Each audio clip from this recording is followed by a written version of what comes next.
Good evening, everybody. I'm very glad to be in Belfast again to speak on a topic that's very close to my own heart. The very first campaign I ever took part in myself was against the ratification of the Single European Act in 1987. That takes you some time. It gives you some indication of what age I am now. My commitment to the Eurosceptic cause, if it might be called that, is unquestionable. And at the same time, it's always been realistic. And it's that realism that our Vice President referred to earlier on is very important to apply right now to our current situation within the European Union specifically. And it's the European Union we want to talk about today.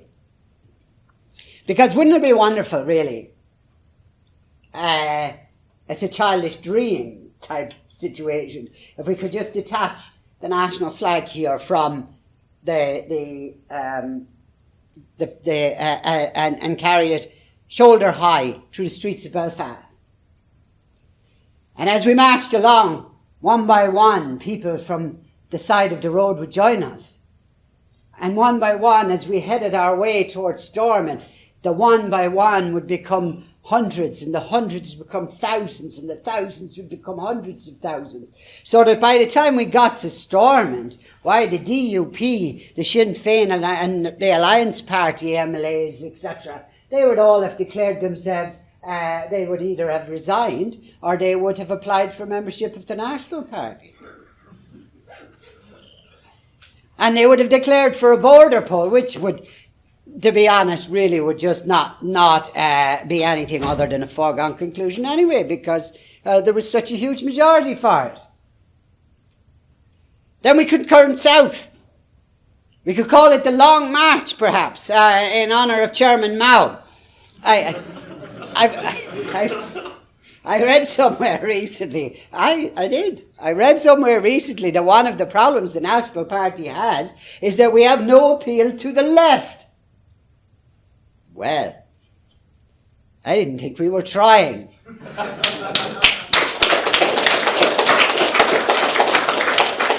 But after our long march, we'd arrive at the gates of Leinster House, numbering now, oh God, how many? Over 1 million. Word have spread to Galway, word would have spread to Cork, words would have spread to Clare, Wexford, all of the 6 counties would be represented there, by the way. And we would stand in front of the Leinster House and we would demand withdrawal from the European Union and from the UN as well, and the Paris Climate Accord, you name it, we're out of it. Whatever international agreements exist. Everyone would come out of the Dáil in Shannon to join the celebrations with us before we got a call from Westminster to ask us what exactly the kind of help we wanted with our new 32-county republic. And from Brussels would come the next call, which we'd have to put on call waiting while we were talking to Theresa May, promising us a trade deal with absolutely no strings attached. All the immigrants in the country would say, well, obviously Ireland has decided to be a nationalist country now, so it's time to go home and let Ireland be Ireland. Kind of reminds me of there was a motor safety ad that used to be on television when I was a child, and it started something like this. A man would come on, the narrator would come on and read out this kind of little poem. He'd say, if you had the only car in the world, you could drive as you please, but you haven't and you can't. And then they would go in to the reasons why it was necessary for car safety. Well, there's a lesson in that. There's a need for national safety too, because we are not the only nation in the world. We're not the only country in the world. And I cannot help but sense that a lot of the discourse on the right concerning both Irish unity and the 32-county republic and freedom from EU dictatorship takes place consciously or unconsciously within the mindset that is about as realistic, as I said, detaching the flag from the pole and taking it down the street of Belfast, or arriving at Leinster House and simply demanding that everything we don't want should simply go away. Because that's what they do when they stand at the speaker's podium. They tell you what's wrong with the way things are. They don't tell you what to do about it. And facts, unfortunately, are facts. Many peace speakers, particularly, as I said, the Irexit Freedom Party, and to a certain extent, I don't want to refer to them too much, but I'm forced to refer to them because the concept of Irexit, they have written into the very name of the party. So what can I do? I can't say Irexit and not talk about them.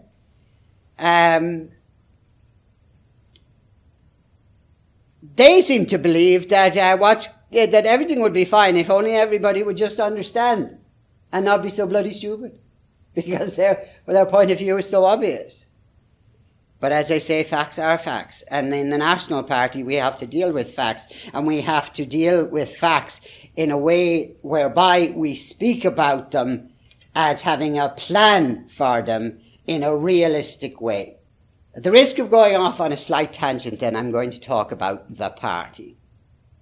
I'm forced to talk about the party because there is a phrase that is used, and some of the people even in this room may have that idea embedded, that there is such a thing as our side.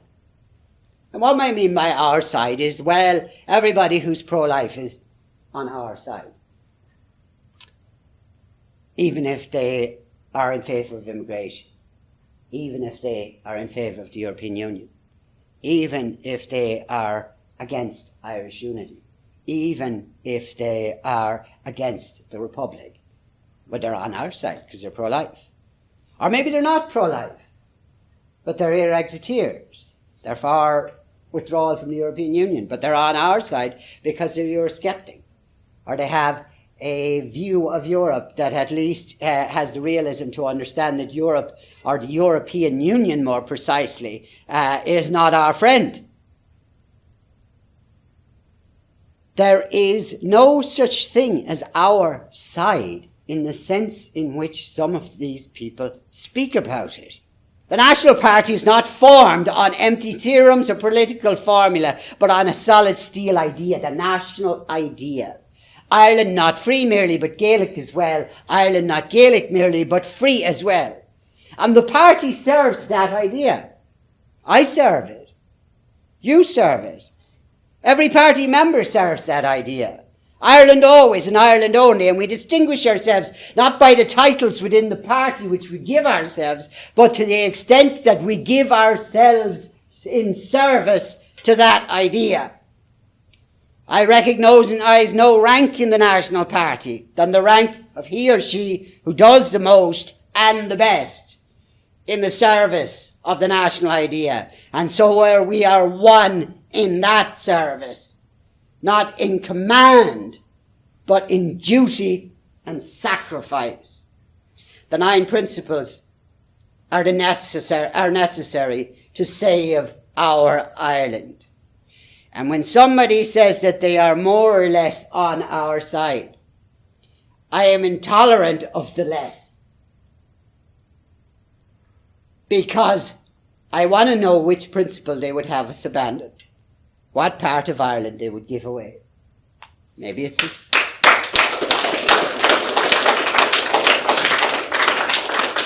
Maybe since we're north of the artificial border that was created in our nation, maybe the part of the island they would give away is the 6 counties. I know plenty of people down south who would give them away. We will not. Maybe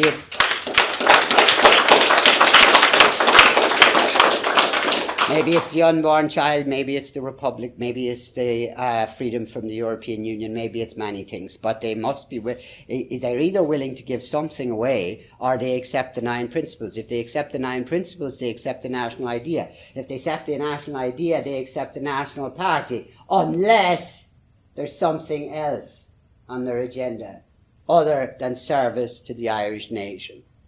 Because the only reason the party exists is for that service. And others are chasing wisps in the wind, however well intended. They start or they will not in the end stand up in the full force of the nation's enemies. Because for that you need to be a fanatic. And what I mean by that is that you don't only have to be more clever than the enemy. You don't only have to have more money. You don't only have to have more media context, more leverage, because there are plenty of people out there who are smart, but they are not smart enough. What we need, perhaps, and then maybe this is why we will continue for a while longer to be a smaller party, I don't know. That's a hypothesis, and a hypothesis is not the fact. But I will tell you this much, and I tell you this much about any political party outside of the National Party, and I make this bold claim, is that 90% of the truth is the most vicious lie. Because a 100% lie is an obvious lie, and everybody can see it. But when you're telling mostly the truth, then you can not only lie to other people, but you can even lie to yourself. And you can convince yourself that you're being smart. But you will not, in the end, be smart enough. You can only be courageous enough. Because for the one thing that the other side, for one thing the enemies of the Irish nation do not have, cannot have, is courage.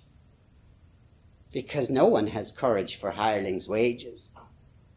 Everybody knew from the 17th century onwards, first to turn and run were the mercenaries, the men who were paid. There's no point in being well paid to turn up on the battlefield if you don't leave the battlefield alive.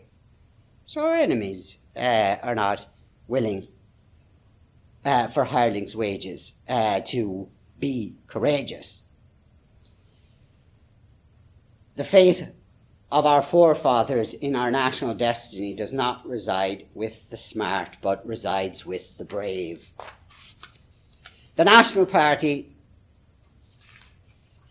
therefore, is, as far as I'm concerned, the representative of a politics that is right, absolutely right, and absolutely true.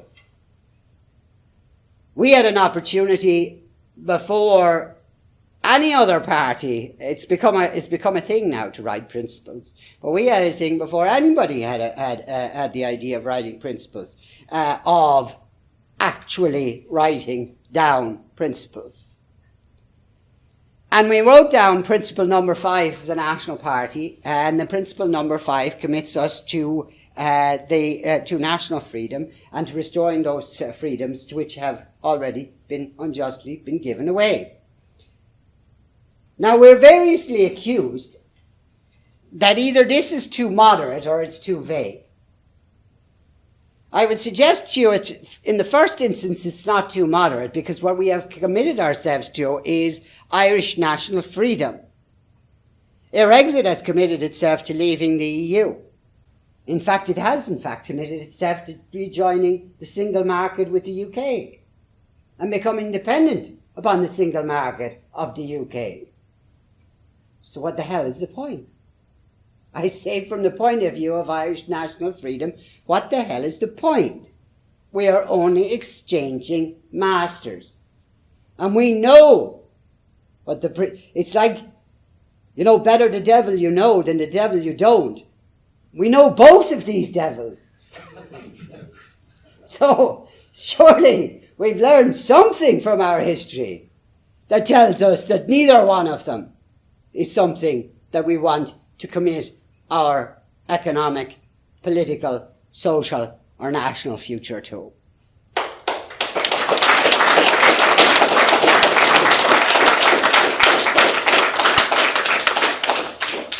And yet Irexit is the dramatic statement, isn't it? We'll leave the European Union, we'll leave it now.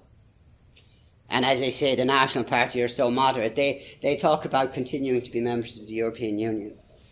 The other thing is that it's too vague. What do we mean by our membership of the European Union?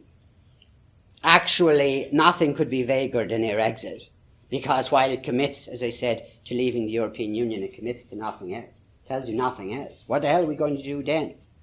What the hell are we going to do about the amount of trade that we do with Britain? What the hell are we going to do about the amount of trade that we do with the EU? It's all very well, nobility and poverty, but we tried that under De Valera, and I didn't like that either.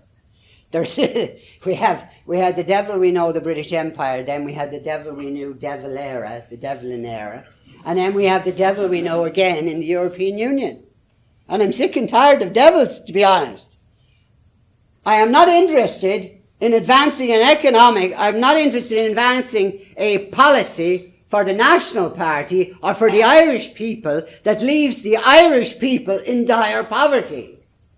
That is not a progressive way of looking at things, and there's nothing heroic about it. It's just plain stupid.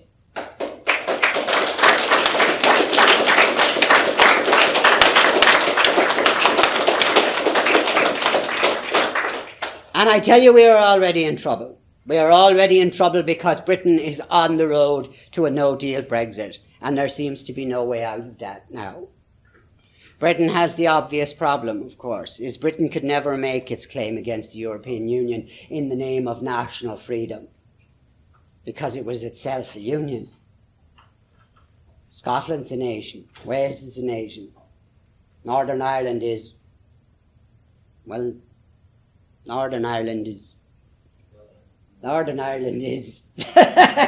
Anyway, there's 6 counties in Northern Ireland. Northern Ireland is part of the Irish nation.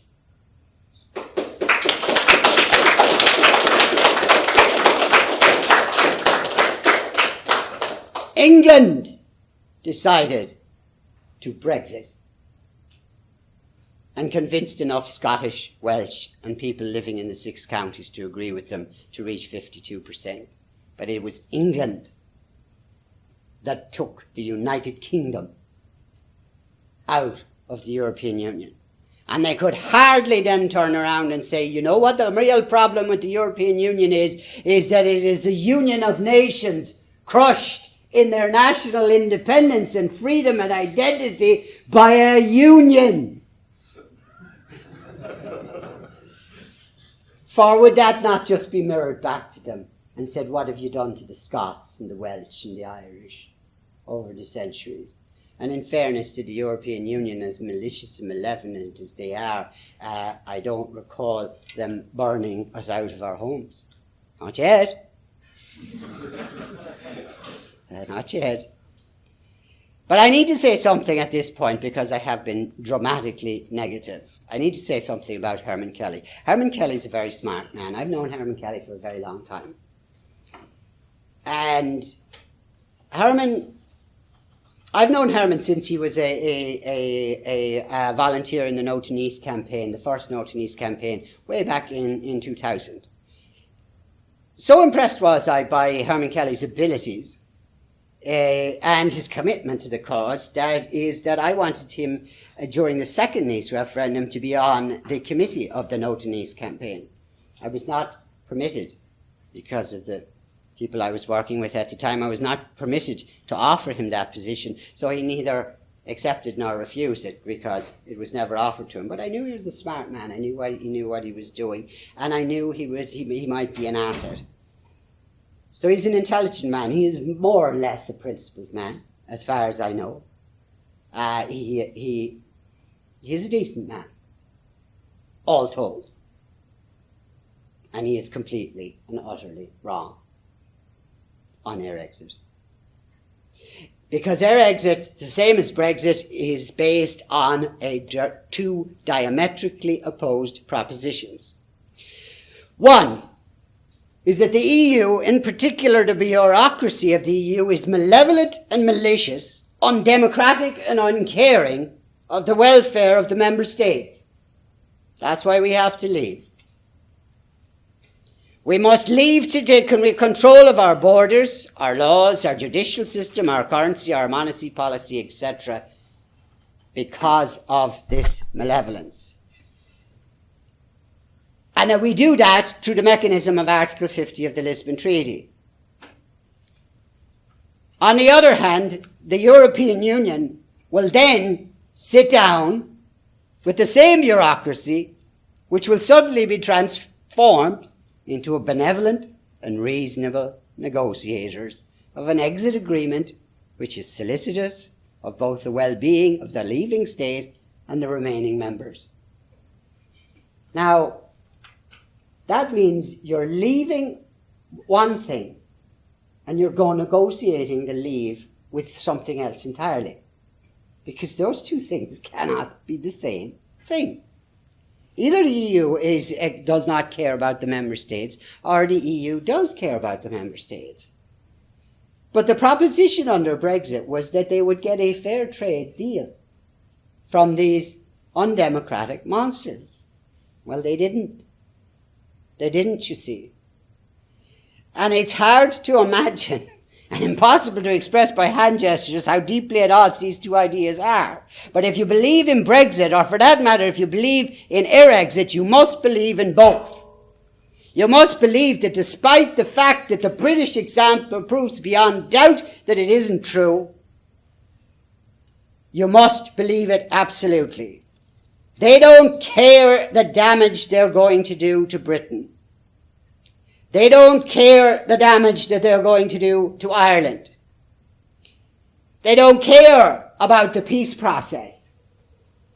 And I will tell you this, because I have met some of the figures in the European Union, and unlike when I speak about Mr. Kelly, where he might make a mistake or a political error here and there and may come to the wrong conclusion, they are malicious and malevolent individuals. I have met them to the very highest level of the head of the Commission of the European Union at one time.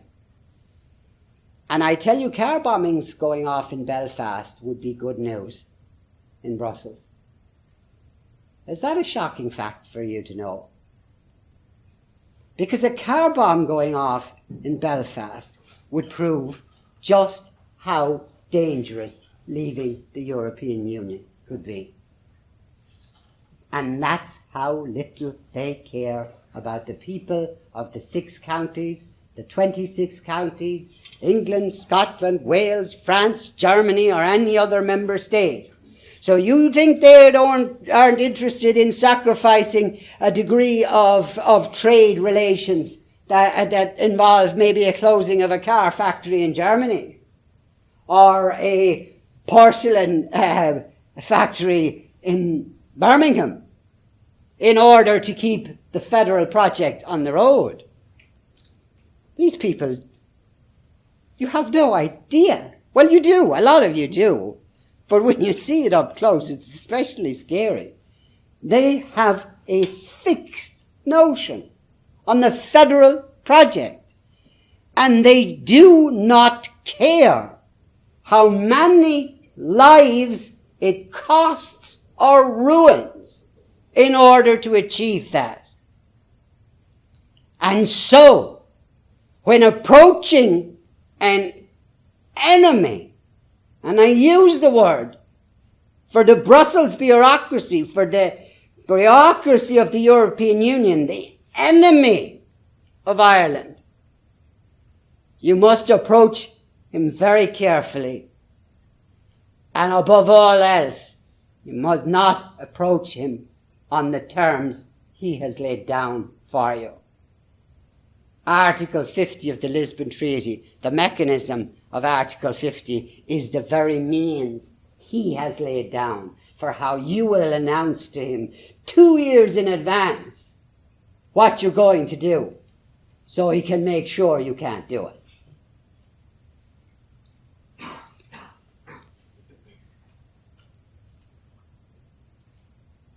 They don't care, as I said, about the damage that they do.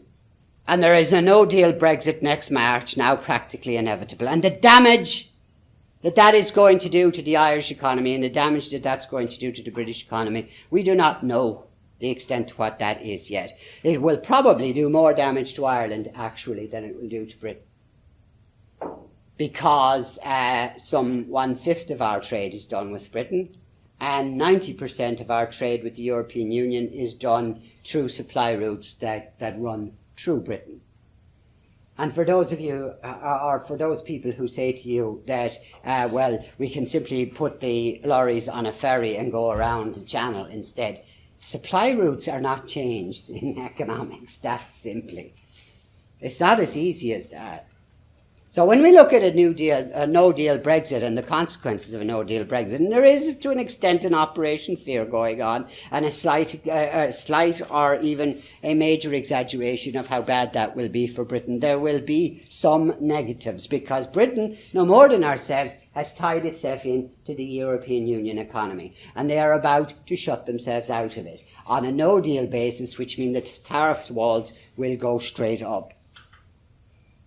And when we look at what the mess that Brexit is, and this is, and I say this again, we look at what Brexit is through the eyes of realization that the bureaucracy of the European Union is our enemy. Not just something we don't particularly like, but is the enemy of our national freedom. Irexit, nonetheless, begins to look like a man who comes outside his house and sees his neighbour has set his house on fire. And there's a JCB being run through the front wall, and he says to himself, that's what we should do. That's Irexit. That's what we should do. The mechanism locked in is the Article 50, which is triggered. They would crash us out of the European Union within 2 years. Do they have a plan for what to do in 2 years' time? There's no point in having a 20-year plan. There's no point in saying, oh, well, we won't have enough MEPs, we won't have enough TDs for 20 or 30 years. So it's not going to happen. The fact of the matter is the proposal in Irexit is just to trigger Article 50 and leave the European Union in 2 years' time. 2/5 of our trade is done with the European Union. All of our trade, this is really important, all of our trade is done through agreements reached by the European Union. And every one of them would lapse the minute we left the European Union. None of them were negotiated by Ireland by themselves. None of them. They were all negotiated. The fact that we trade into Canada, trade goods to Canada or Australia or to the United States or to, for that matter, to Brazil or to India or to China, they're all negotiated through EU agreements, because that's how they lock you in. And on the day that Ireland's membership of the European Union would lapse, so too would lapse every economic agreement, every trade agreement we had with every country in the world. Immediately, 2 years. Now, Irexit conferences, as they took place last weekend, managed to skip over that. They managed to skip over that and make a basic Eurosceptic cause. And the basic Eurosceptic cause is an easy one to make, because the European Union is not the friend of the member states. The European Union is inevitably trying to create a federal superstate that is drawing more and more powers to itself. In fact, the question is whether even the word federal can be used insofar as the centralisation of power is so extreme as to be greater than what has been drawn to the centre of, say, the United States, which would be an example of another federal state, or what is centralised in Germany, which would be an example of another federal state. They're drawing all powers to the centre. And in drawing all powers to the centre, it's not hard to make a case why that's a bad thing. And it's not hard to make a case, for example, when the pro-European said to you, oh, well, the European Union gave us so much money and they built our roads for us. My God, the roads. What would we do if we didn't have them? They gave us 40 billion for the roads. They gave us 40 billion for the roads, for the farmers, for everybody. 40 billion's a lot of money. They gave us that over 45 years. 40 billion is a lot of money. Very impressive, isn't it? Except Jean-Claude Trichet made a phone call in 2008 to the Minister for Finance, Brian Lenihan, and told him that he must bail out the Irish banks, because if he didn't bail out the Irish banks, the German and the French banks would collapse. And if the French and the German banks collapsed, the euro would collapse. And if he didn't do it, a bomb would go off in Dublin. And Brian Lenihan responded to him, how much do you think it might cost? And he said, I don't care how much it will cost. I'll tell you how much it costs. It's 64 billion. So at this rate, if you want to talk about the European Union has given us so much free money, they owe us 24 billion straight off the top.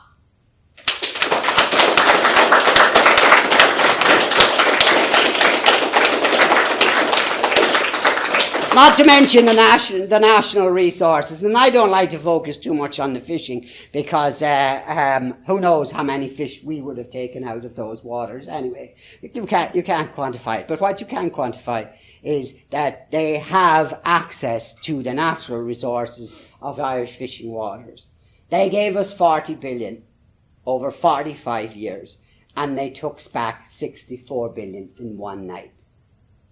That is a fact. So more roads could have been built with the 64 billion. And we could have built a few more roads, I suggest, as well.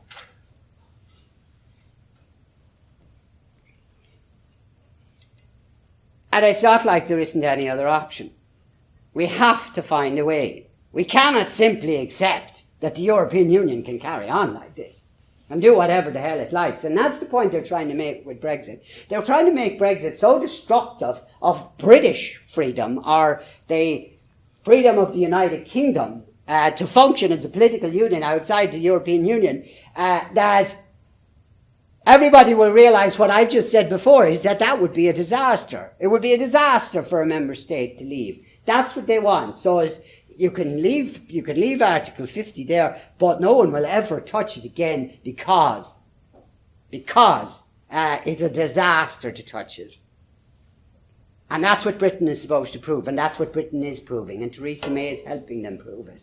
And Conservative Remainers are helping them prove it, and Labour Remainers are helping them prove it, and some Conservative and Labour Leavers are helping to prove it as well, because they have a very literal translation of what actually Article 50 means. If you actually read it, and I recommend that you do so when you go home, but the important thing is that it recognises the right of a nation state to leave the European Union. That's crucial here, because it's crucial from a legal point of view, because no act is ever read in isolation from all the other legislation. No article of the Constitution is ever read without reference to other articles of the Constitution. No section of a bill is ever read outside of reference to other sections of the same bill and other law. And here's what the European Union, because they write a very complicated treaties when they write them. They wrote a simple one once called the European Constitution, and when people could actually read it, they went, oh, and watch God, nobody wanted it. So they decided they would write their treaties more complicated in the future. And the Lisbon Treaty was one of those. But what in Article 50 does, as well as providing a means for a member to leave the European Union, which in practical terms is not possible to do because they can lock them into a no deal and they can use various economic acts against them during the 2 years, and they can leave them with no trade deal at the end. But it does something that they didn't expect it to do. It reasserted the full national sovereignty of each member state, and they didn't realise they were doing that. Now, why didn't they realise they were doing that? Because they never anticipated that anybody would ever try to leave. But the right to leave makes you sovereign. And the right to leave is the legal right not to have imposed upon you any of the obligations of the treaties of the European Union. But under compact theory of law, that makes the European Union a voluntary association. And as a voluntary association, if you have a right to throw off all the obligations of the treaties because you have national sovereignty, and according to your own constitutional mechanisms, as Article 50 says, then you also have, in practical terms, you have the right to refuse any individual obligation of membership of the European Union. And this is exactly, although there's probably not a term in Hungarian for it, called compact theory or interposition and nullification, this is exactly what Viktor Orban is doing.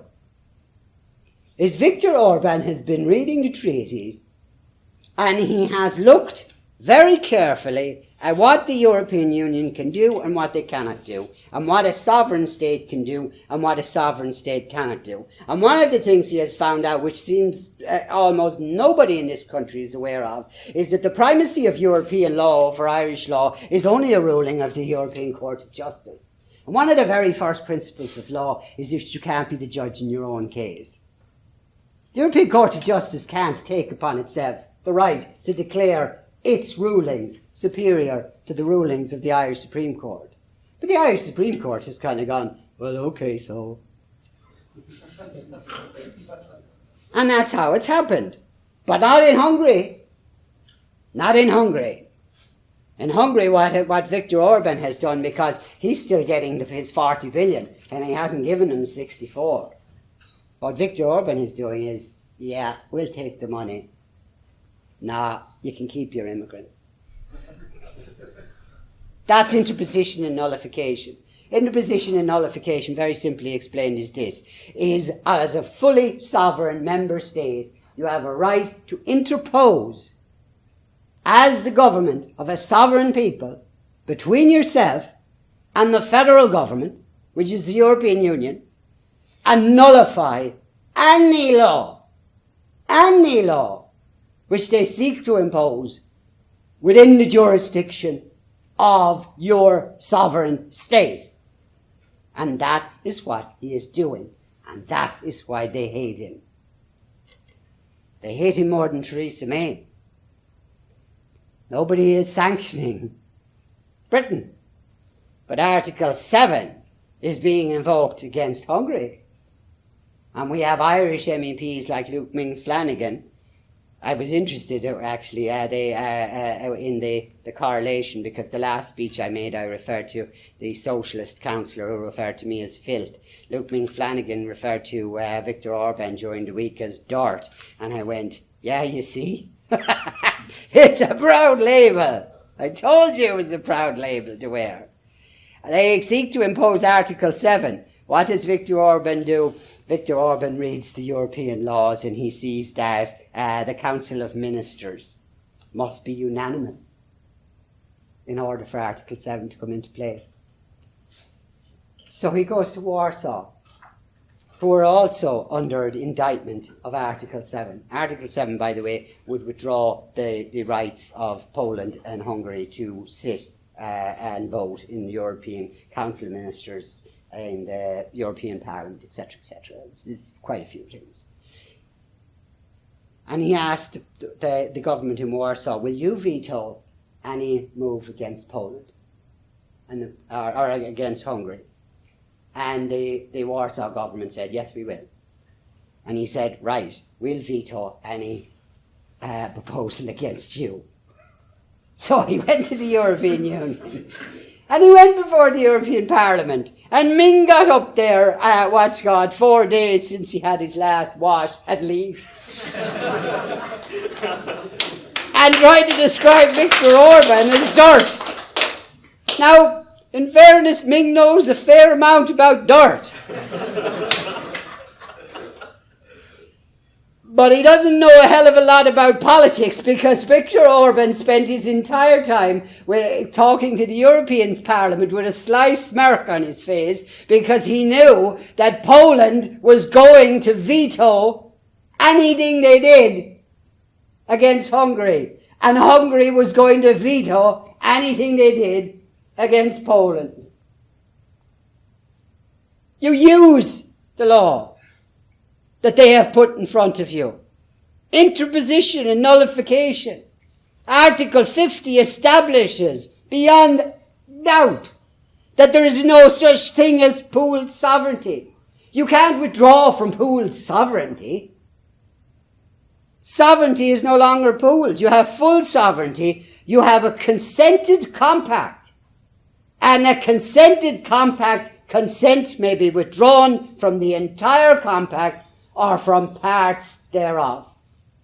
And that then is the policy of the National Party, is to follow the Eastern European nations in interposition and nullification.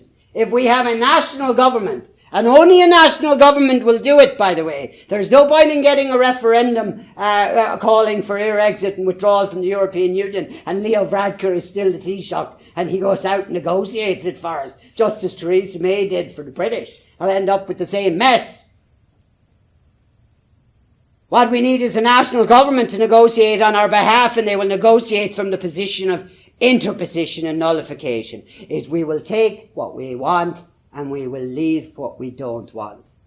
And we will ask our friends in Europe, of whom we can definitely count on Poland, we can definitely count on Hungary, it looks like we can count on the Czech Republic, it looks like we can increasingly count on Austria, it looks like we can increasingly count on Italy to back us up when we do so against the European Union bureaucracy. Because you have to remember that the European Union is foreign everywhere.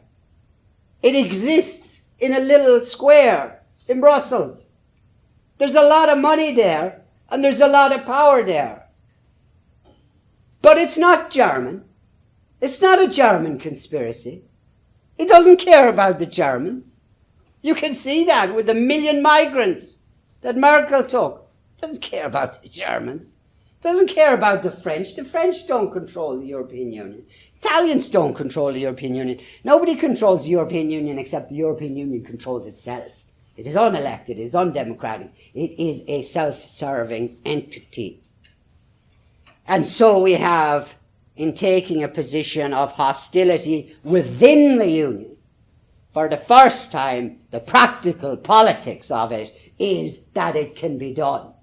And at that time, when, as I said, 2/3 of our trade is directly with members of the European Union, when we are facing the cataclysm next March of losing 1/5 of our trade to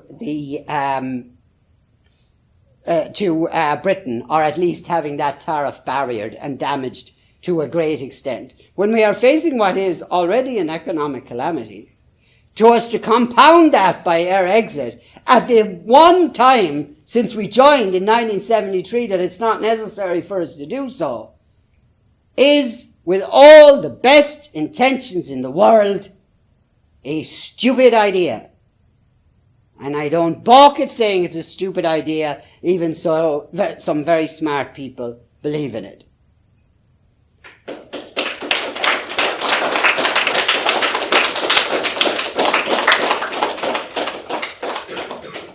Now, interposition and nullification is a bit of a mouthful, I do realise that. It's less dramatic than shouting Irexit into the void. But more importantly, it can be done, and it can be done now if we had a national government. Interposition and nullification will be exercised at all times because of the principle we have, supposedly vague, supposedly moderate, but not vague at all, not moderate at all, except in its methodology. It left us open to being smart in our methods, but tied us to the principle of national freedom. And interposition and nullification will be exercised at all times in the interest of restoring national freedom and not falling into a different dependency just instead. You have my pledge and guarantee, and the pledge and the guarantee of the National Party to be inflexible and uncompromising in principle, as we are willing to maneuver in the national interest in the name of the national Ireland of freedom.